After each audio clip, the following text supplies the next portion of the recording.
Assalamualaikum warahmatullahi wabarakatuh. Saya Fitri Dinda Lestari ingin menyampaikan sebuah materi seisme dan pengaruhnya terhadap kehidupan.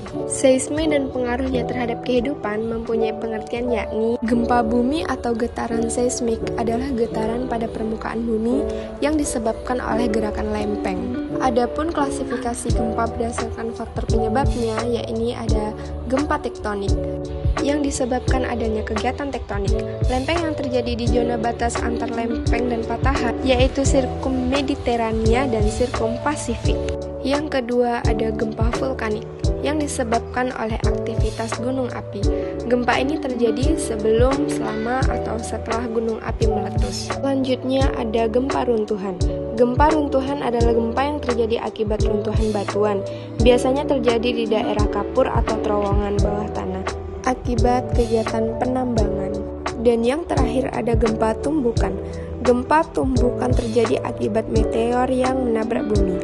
Akibatnya adalah terjadi lubang yang sangat besar menyerupai sebuah kawah. Selanjutnya masuk yang kedua yakni pengaruh gempa terhadap kehidupan. Gempa adalah salah satu gempa endogen yang mempengaruhi permukaan bumi. Oleh karena itu, gempa berdampak langsung pada deformasi lapisan bumi. Di permukaan bumi, dampak gempa dipengaruhi oleh kekuatan gempa itu sendiri.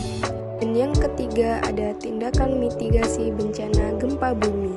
Untuk mengurangi resiko yang disebabkan oleh bencana gempa bumi, ada hal-hal yang perlu dilakukan sebelum, saat, dan setelah gempa bumi terjadi.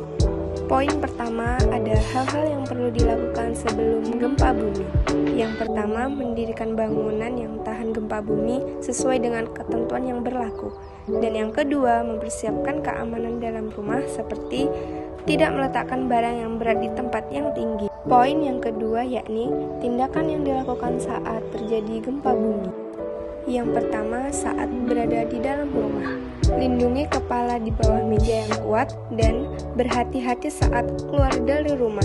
Perhatikan bangunan dan barang-barang sekitar, bisa jadi dinding-dinding bangunan mulai berjatuhan.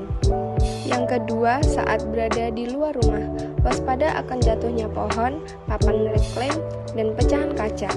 Yang ketiga, saat berada di sekolahan, sama dengan berada di rumah, yakni lindungi kepala Anda dengan cara bersembunyi di bawah meja. Waspada terhadap lampu, peralatan elektronik, dan papan tulis yang bergantungan karena ada kemungkinan akan jatuh. Hati-hati saat keluar ruangan, dan ikuti arahan guru atau petugas sekolah. Yang keempat, saat mengendarai kendaraan, kurangi kecepatan, lalu berhenti di tepi jalan. Dan poin yang terakhir yakni tindakan yang dilakukan setelah gempa bumi. Yang pertama, amati keadaan sekitar, seperti keadaan rumah, api kompor, dan listrik. Yang kedua, dapatkan informasi lewat sosial media seperti TV, radio, atau internet. Yang ketiga, hati-hati terhadap kemungkinan munculnya gempa susulan.